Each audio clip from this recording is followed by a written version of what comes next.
Emmet? Emmet, come on, if you want to do it under 4 minutes, we have to start now. Oh man, What? he got locked in the arena after morning practice. Again? What do you mean again? Oh man, just play the damn intro. Aris, let's go. Great pass from Diamantidis. The lob is Here we go, 40 minutes to a title. David Blue for three. On the mark, David Blue. Now Spinellis drives inside. Look for the alley-oop! Corey Higgins just exploding. EuroLeague Sweet16, exactly what you need. Hello and welcome to EuroLeague SWEET16 with me, Moshe from Team Scout, and as always, my great friend and co-host Aris Barkas. By the way, if you're wondering, yes, I might have messed things up. I kind of asked Emmet to do like a scouting report for a couple of games, and well, he got locked to the arena. I'm kind of ashamed of it, but at the same time, Aris, man, how you doing? I'm great. I'm here in Athens as usual, and in the aftermath of the big Greek derby between Panathinaikos and Olympiakos, which also created some other issues, which I guess we will address a little bit later. Well, without Emmet, who will be definitely back for our next episode, it's time to pretty much, say what we're going to have on this special episode. Special as always, of course. We're going to talk about the panic button, who can press it, who will manage to eventually stop Madrid, Cheska, and all the other teams who are looking so great at the moment. What surprised us, what has not, and, well, the sticker hazard, and what do we mean when we say no home, no cry, and we have not forgotten the big talk, which will feature on this one none other than Los Blancos' coach. Yup, we are talking with Coach Pablo Laso on this episode. And well, it's time for the most accurately named segment in all of sports entertainment today. It's time for the 4-minute warning. 4 minutes to get through all the action that just happened in EuroLeague. It's the 4-minute warning. Okay, let's start with a panic button, or there was a movie called Panic Room with Jodie Foster, if I remember correctly. But the problem is that basketball teams can't lock themselves in the locker rooms and wait for the danger to pass. They have to confront it. So I think that we're speaking mainly about Khimki at this point. I think that Khimki is the team that really has their back against the wall.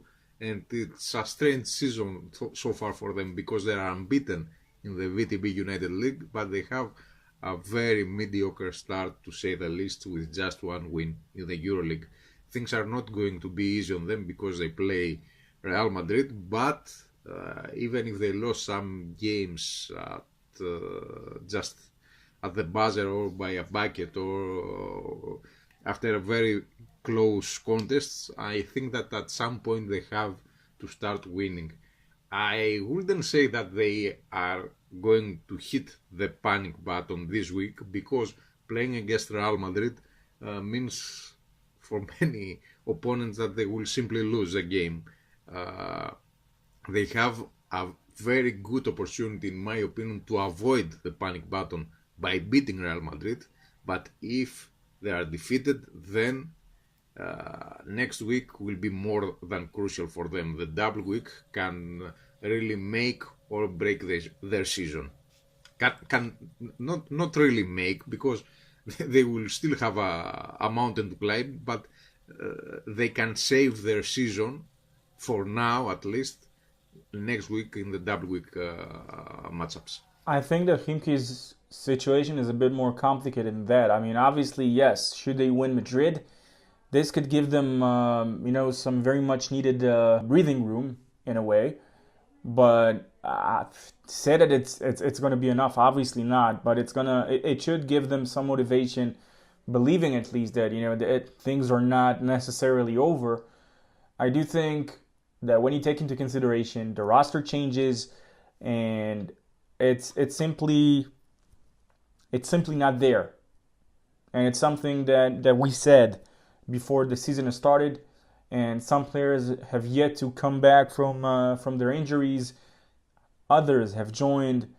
It's like it's mayhem, all hell broken loose over there, and nobody really knows how's it's going to stop, if at all. And the question is, who will be the next one to do something? Will there be a price to pay? Obviously, we're not the ones to decide it, and we do hope that no one would have to pay for this, let's just say, not that good of a season opener, to say the least. Somewhat of an understatement. But yeah, without a doubt, we can say that Chimki are very close to press. Their fingers pretty much on the button. Another loss or two can simply, it simply means that, all lights and sirens are off. And I think that one team that we can safely say that are already there is Budućnost. I mean, true, we haven't expected anything from them in terms of playoff. And I think they might have to make another roster change so they can be a bit more competitive, because we keep seeing them competitive for like 3 quarters and then they end up not having enough wind to actually, not having enough air to breathe, or whatever you want to call it, not any energies left to finish off the game. And well, Aris, I think that maybe Darüşşafaka can also join that list. Maccabi are not there yet, but I think that this week, their next 2 games are very much crucial. I think that the Gran Canaria game is a must-win, and obviously Anadolu, especially if Anadolu will play without Shane Larkin, which we will discuss a bit later. I think that should they win these 2 games, we can finally say that Maccabi has some. They can start the season finally, but if they will fail to get a single win out of their next 2 games, I would say, yeah, panic button, definitely. Yes, you have a point, but I think that, this is not something that I say in order to bash Darüşşafaka. I think that Darüşşafaka knows that this season in the EuroLeague they are not among the teams that can even make it to the playoffs. I mean, they will try and they will fight and they will bring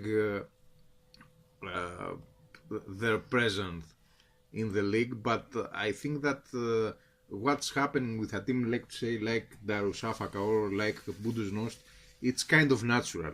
It's unfortunate, but it's kind of natural.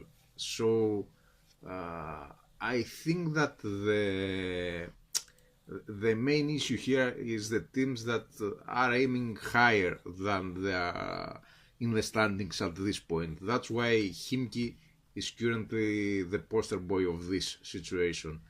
Having said that, yes, also Anadolu Efes may get into trouble, but in the long run, I think that if you get to be near the top 8, then you are on the right course. I believe that this is going to be a very competitive run towards the playoffs. So it's not like every defeat should be considered a disaster. I think that with this kind of mentality, sometimes you are just overreacting when bad things happen.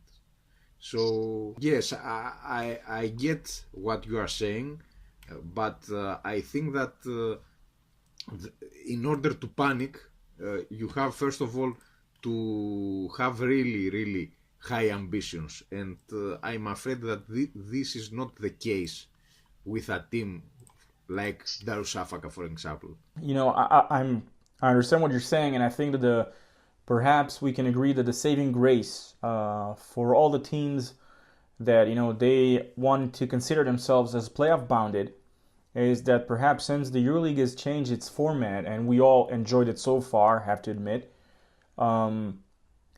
I think that we all can agree that this year, especially this year, the playoff run is open more than ever, because we're seeing teams like Panathinaikos that all of a sudden they seem vulnerable.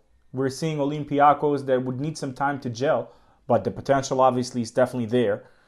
We're seeing, this situation, and you're thinking, if last year, you can really say that, realistically, teams were only fighting for 3 playoff spots, This year we're seeing teams that were with home court advantage that are not exactly swinging all over the place. Yes, I think that at this point the teams that can be really considered a lock for the playoffs, not because of the result, but because of the way they are playing and because of the core that they have kept from last season, are really CSKA Moscow, Real Madrid and Fenerbahce.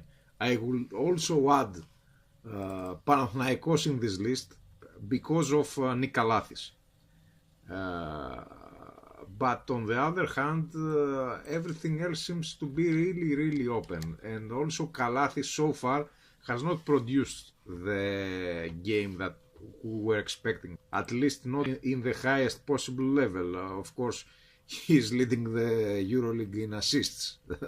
I'm not saying that he's playing badly, but the way he was playing last season, it was just out of this earth. He could be compared only to Luka Doncic, no one else. The playoff run was eventually between them, and we had to decide between these two who's going to take our icy blue span. I think that practically that playoff series decided not only the final outcome of the league with Real Madrid becoming the EuroLeague champions, but it was also head-to-head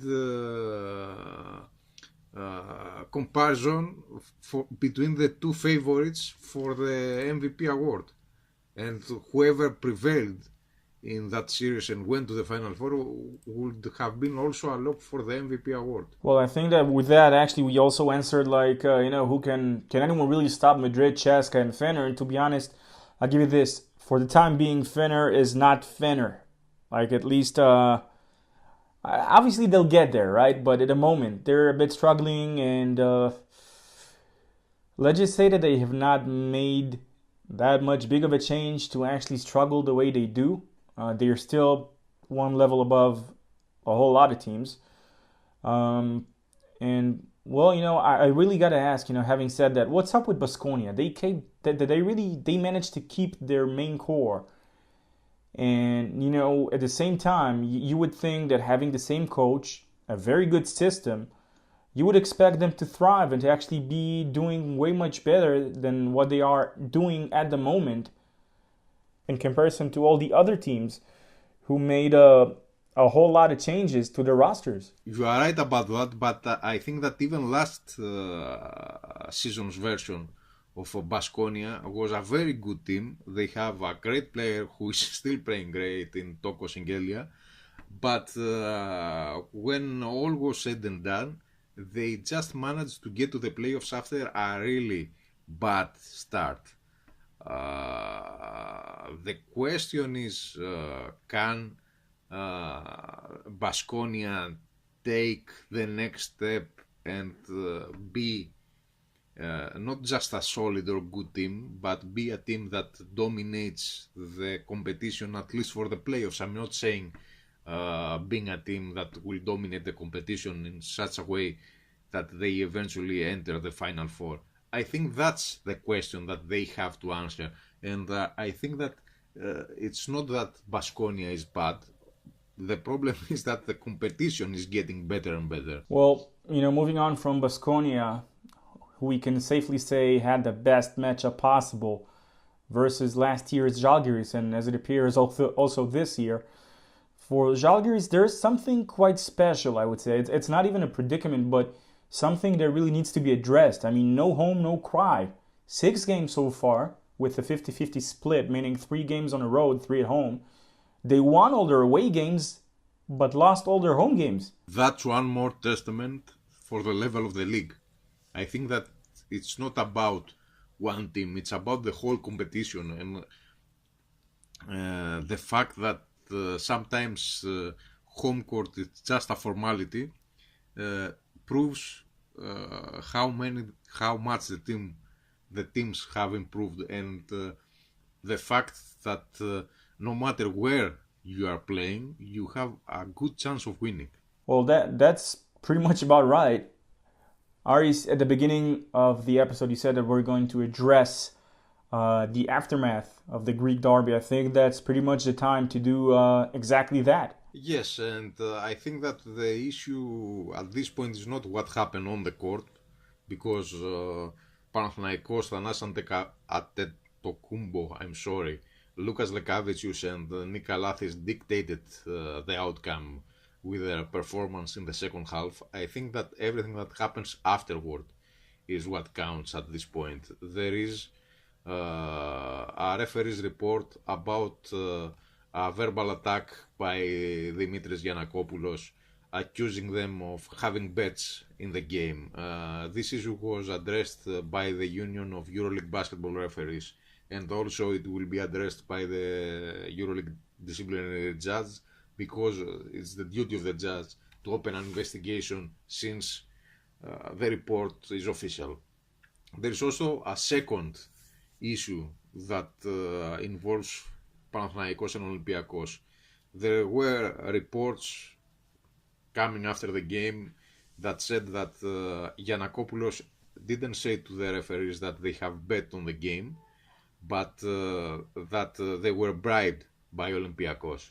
This is as serious as it gets, and I think that at this point, because this is something that never happened before in the EuroLeague, this puts everything in a crossroad. Olympiakos is reacting. They have sent a letter to Jordi Bertomeu asking from him to examine the case and also to activate all the fines and the penalties that were put on hold from last season towards Panathinaikos and Dimitris Giannakopoulos.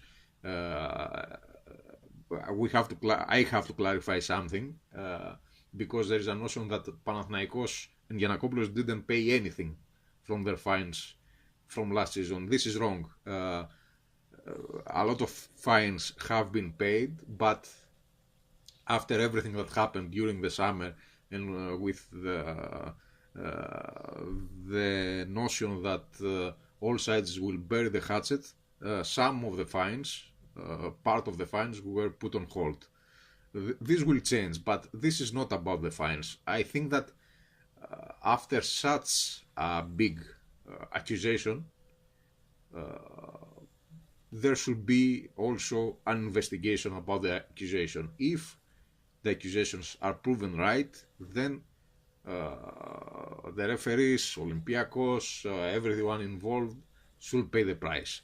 By the reaction of Olympiakos, someone might guess that Olympiakos doesn't feel that they have done anything wrong, or they have bribed or anything, or they have done anything under the table. In that case, the punishment must be swift and strong towards the side of the accuser. And of course, this is the side of Dimitris Giannakopoulos and Panathinaikos. I think that while nobody really talks about it that much, because everyone has accepted that Dimitris Giannakopoulos might say something outrageous from time to time, and also because this is for many people just a part of the ongoing Olympiakos-Panathinaikos rivalry. I think that this is a pretty serious case. Maybe it's the most serious case that EuroLeague has to handle since its inception. For the first time, you see two clubs that are essentially business partners in the same company accusing of bribery. So I don't know how things will end up, but no matter how you see it, this is a case that can even alter the future of the league. And by alter the future, I mean that maybe one of the two Greek teams will not have a place in the league when everything is said and done. Of course, that will be decided in the long run, and that will be also decided by the clubs themselves. But I think that every line was crossed here, and that means that the decisions that should be made will be unprecedented. Aris, in that case, I have two serious questions actually. One of which is, will there ever be a Greek derby where that will go smoothly without any altercation, off the court altercation, of course, and I think even the most significant and most important question of all is, have we crossed the point of no return? I'm not the judge of that. I think that this is pretty serious in order to just forget it with a slap in the back and say that, okay, something bad was said and that's all. I think that what was said and done at OAKA practically puts a bomb in the foundation of the league. So I really can't be sure of what to expect. You might remember that last season, no matter what was said about Panathinaikos leaving the league, and while this was a true possibility, the general consensus was that in the end Panathinaikos will stay in the EuroLeague. Very few people believe that Panathinaikos would really want to leave the EuroLeague. Because it really didn't make any sense financially. But now I think that after what was said, there must be at least a very thorough investigation about not what's happening in the EuroLeague, but about what the possible terms of collaboration between the biggest clubs in Europe should be. I think that at this point, with statements like that, the clubs are essentially shooting their own feet, and they are creating a kind of trouble in the league that can only hurt the sport in the long run. So that's why I'm saying that this is a very, very important and serious case. You know what, I'll say this one last thing on this complicated issue. Last year, when everything was happening as it was happening, we were talking, saying that we really can't see or don't see Panathinaikos making the move to the BCL, because say that they would go there. First of all, how would the fans accept it? Eventually, at the end of the day, going from, with all the respect to the Champions League and whoever is there, and seeing Panathinaikos there, say that they would have won. What's next? I mean, they wouldn't be able to go to the Euro Cup, right? So what? So they're going to stay there alone as the only top level team in the continent, with sustaining mega losses in terms of finances, because obviously the income wouldn't be as great as it is at this particular moment, which means that they wouldn't have been able to bring the top level players that they want eventually, because it is a business model at the end of the day. So I think that might have put things in perspective, but the last Greek derby, it stirred things up real good, and I do not know who's going to get the worst of it, because right now a line was crossed, and to be honest, I just hope for the best, because simple as, I just hope for the best for all parties involved, because nobody likes for such things to happen, and I'm sure you'll probably agree with me on this one. Yes, I totally agree. So, obviously we talked the Greek derby, we talked panic buttons and the importance of home games, but I got to be honest with you. When I talked to our next guest on the Big Talk, I was sure that he was fully aware of Facundo Campazzo getting stuck on the rim. And just, just listen to it. Here it is, Big Talk with Coach Pablo Laso, an amazing person, an amazing coach. And, it was simply a great Big Talk. Here we go. Coach Pablo Laso, welcome to EuroLeague SWEET16's Big Talk. Thank you. First of all, it's been. We'll start off saying congratulations for the EuroLeague championship from last year. Thanks. Coach, I want to start off specifically with you. As much as you are an amazing coach, you are also a great player. Mm-hmm. I want to ask you about your most memorable moment from your career back in the day. Well, first of all, thank you. I don't think that way. I'm just a coach. Probably if I don't coach great players, then your job isn't that, remarkable. But coming back to when I played, I think that in your career you always have little moments that are important. I would go back when I was in school and start playing, and my first goal was playing in Vitoria, in my hometown city, with Baskonia. Then you achieve another goals, you make the national team, you play big games with the national team, big games with Real Madrid. We won the King's Cup with Baskonia, first title ever. So at the end, it's hard to say just one specific moment, and it's probably being proud of your career. And it's funny now when you see the numbers, and I can tell my kids that I have, let's say, assist record on the ACB, steals record on the ACB, and my sons look at me like, well, that was a lot of years ago. So time goes by, and of course I'm very proud of my career as a player. Probably I achieved goals that I never even dreamed when I was little. But right now, I'm more focused on coaching than on my career as a player years ago. Like you said, a few years have passed since you've played. In what ways, the time that have passed made things different? Like for a Madrid player and like for basketball in general. Yeah. Well, I think the great thing about basketball is it changes almost day by day. Of course, rules have changed. I remember I used to play with 30 seconds regulation clock. Now it's 24. Different size of players, quickness of players. The only thing that for me we're missing is spread out the floor.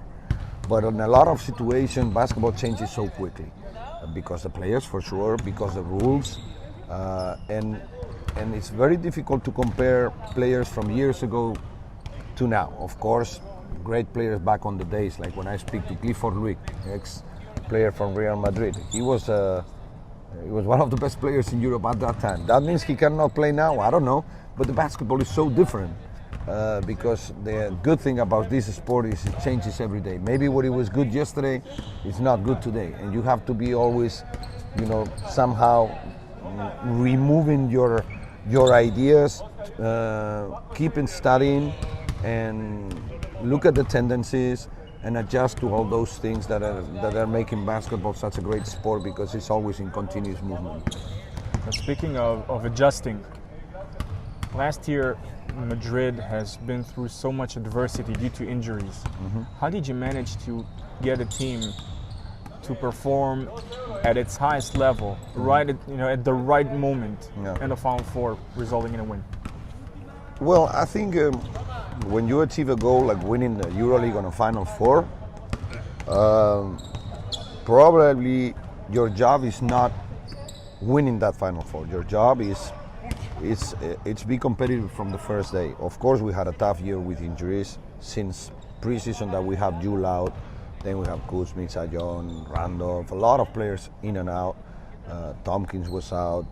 But what I feel very proud about last year is being competitive during the 10 months, 8-10 months. Every day the team was competitive.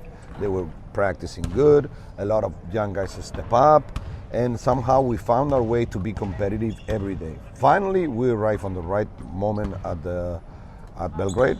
Of course, Jule coming back, Campazzo was out, but then he recovered for that Final Four. Doncic had one more year experience that he had before. So of course, we worked on a way knowing that our time will come, that we were not, let's say, on our best shape because we were having so many problems, but we never lose the focus of being competitive every day, and that's thanks to a lot of players that step up during the year. We were able to make those achievements and being ready to play our best at the end. I would say that one of the greatest moments that I've seen in the Final Four was actually after you won it. Seeing you giving an interview to TV, and all of a sudden you're getting a phone call from none other than Yannis Bourousis. Yeah. Can you share with us how it was, what he told you maybe? Well, it's funny because when we won the Final Four, the first thing is, of course, I celebrate on the floor with my players, and everybody was very happy. But that was finished, and I think it was their time, and I left. I remember I went back to the locker room. I was by myself for almost 20 minutes. I spoke to my wife, my family. Everybody was very happy, but it was finished. It was a great achievement. We were very happy, but that was it. Then it was emotional. Is that okay? You speak to Greek TV, and Giannis gets a phone, and you speak to Giannis, and he's very happy because players that have been on this team, they feel like it's their family. And I know Giannis keeps in contact with part of my staff. I text him, and I'm very happy and very proud that he feels that way, and he was happy that we won. And of course we have a lot of respect for him as a person and as a player, because he had great nights for Real Madrid on his years with us.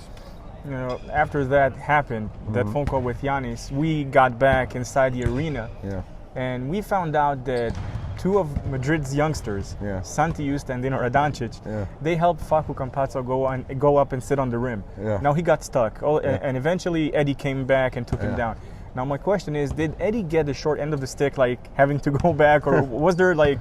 Well, I didn't even know the story. You told me the story, but let's say we're a team for everything, on the good and on the bad ones. And maybe we got stuck. We got the little guy stuck on the basket, and we got a big debris guy from the locker room. So it's a funny story, but it's a little bit like we are. We feel like a family, and this is something that makes us big. Trying to every day being like a family that have good and bad days, but we pass all those days together. Coach Pablo Laso, gracias para todo. Pleasure. Okay. Thanks. Thank you. And that was big talk. Aris, I gotta say, it was so much fun sitting down with him, even having Coach Spache come in the process, because it was just before the Madrid practice ended. It was kind of a very fun environment that really contributed to the conversation with this amazing coach, with this amazing person. You know, reminiscing on his days as a player.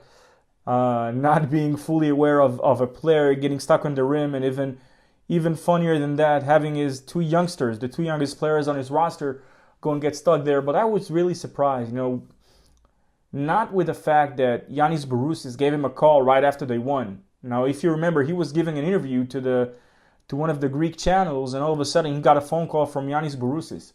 And I think that symbolizes the most about Real Madrid, about him as a coach, and Madrid as an organization. It shows the love, it shows the level of respect that players has to to this great club who's doing amazingly well. And I think it's not even a surprise anymore. We're expecting them for consistency. We're expecting them to do exactly that. And talking to Coach Laso, you really understand how they managed to do that. And yes, well, now it's time to move forward to the games of the week. A very busy week, the one before another double rounder. On the Thursday card, we have Darussafaka versus Milano. We have Budućnost and Baskonia, Olympiacos, Fener, Madrid versus Khimki on Thursday as well. On the Friday card, we have Anadolu Efes, Panathinaikos. And still, I would say there is a chance, Aris, that Efes would be without Shane Larkin. We are still not quite sure on that. And the sticker gate, which we will address shortly. Continuing on Friday, Žalgiris, Barcelona, Bayern versus Ceska. And yes, well, the last one is pretty much saving the best for last, I guess, for some. Gran Canaria versus Maccabi Tel Aviv. So I would start off with my two games to watch. The first one on Thursday, I would have to go with Olympiacos versus Fenerbahce. I think it's kind of simple. It's kind of a dead giveaway, and at the same time, I am sure that someone would have taken Madrid versus Khimki, but still. And my one to watch on Friday would definitely be Gran Canaria versus Maccabi Tel Aviv, simply for the situation where both teams are at. Because, well, I know that Žalgiris, Barcelona, or Efes, Panathinaikos would have been just as interesting, but for me, these are the two games. I would go shortly to my picks. I would go with Milano and Baskonia on the road. Olympiacos keeping their home safe simply because they have to. Madrid with the win.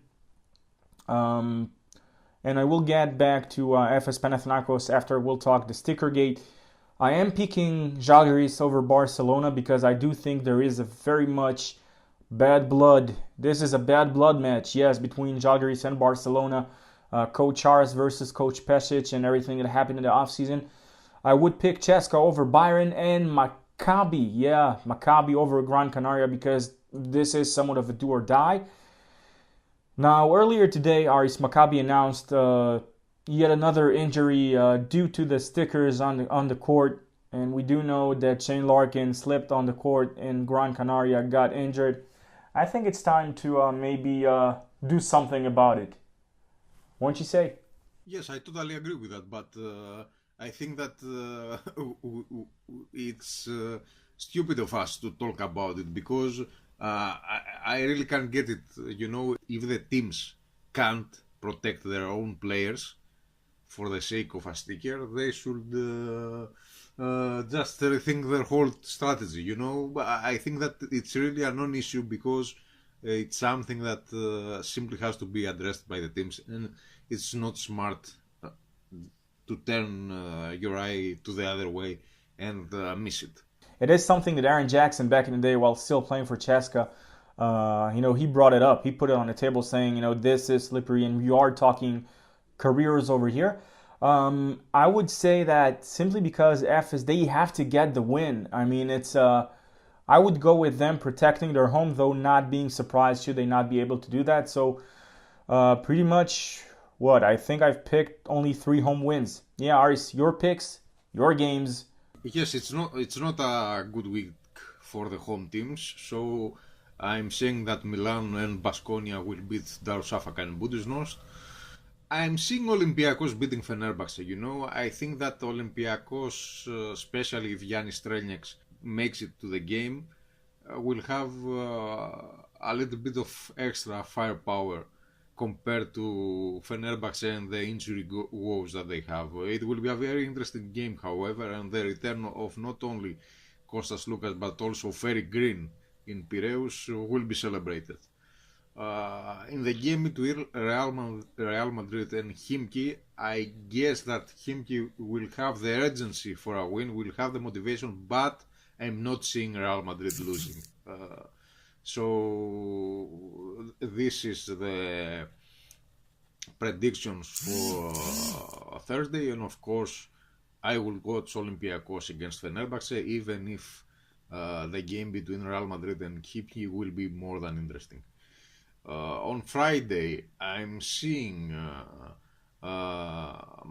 Maccabi beating Gran Canaria. I'm seeing CSKA Moscow beating Bayern.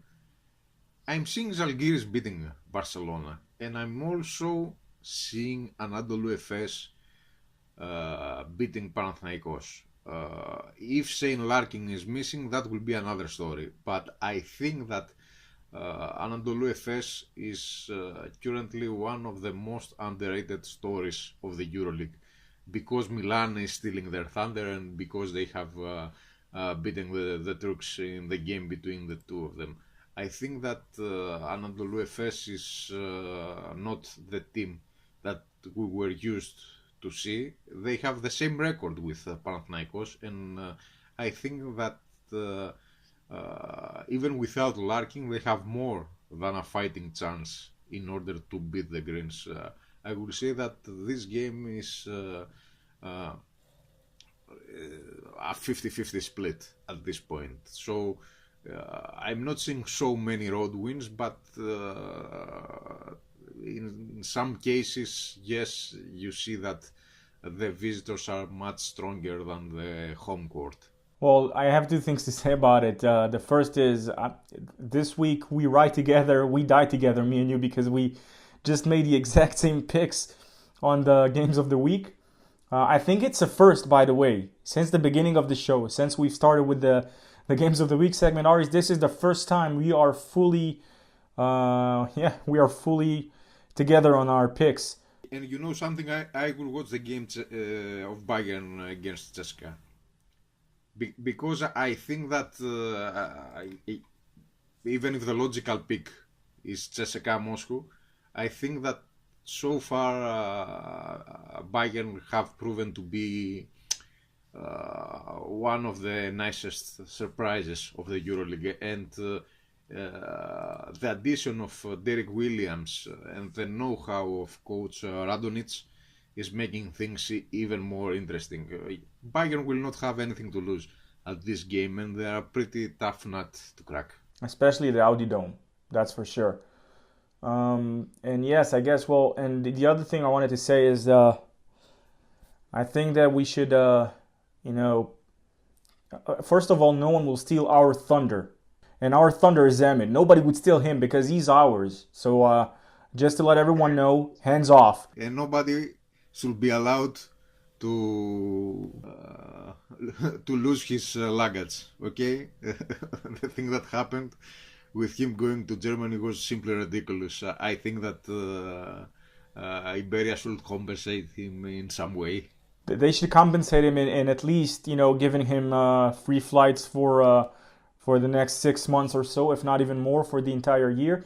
I mean, come on. The day lost his luggage, right? He had a 7-hour delay, like to the point where he made unknowingly or unconsciously, pretty much, that was, I'm sure, the case, a Sinead O'Connor reference on the Nothing Compares to You, which was hilarious, by the way. And on top of that, getting locked in an arena. Okay, so Emmet, just for that, for the, let's just say, the not so fun last 24 to 36 hours that you've been through, buddy, no more scouting report for you for the next 6 months. And Aris, again, this one is on me. I'm sorry. Okay. And I think it's time for our goodbye. So, Aris, let everyone know where can they find you. As always, you can find me at Eurohoops.net and also at my own personal social media on Twitter and on Facebook. And you can also hear me and see me at Cosmote TV if you are a resident of Greece. And I'll start saying that you can find Emmet pretty much, well, for sure at one of the arenas for now, but on Twitter at BIE_basketball. You can follow him also at the website of BuyingEurope.com itself, the Facebook page of Buying Europe, and well, you can find me at MosesB1 and at I Am Team Scout on Twitter. Also on the Facebook page of Team Scout, where we did have a very nice live interview with, of course, Felipe Reyes, El Rey del Ribotes, so check it out. And yeah, well, same old, teamscout.net and my Instagram as well. So guys, next week is a double round week, so make sure you get your proper rest on, because so after this episode is going to go up, we're going to start working on our next one. So till next time.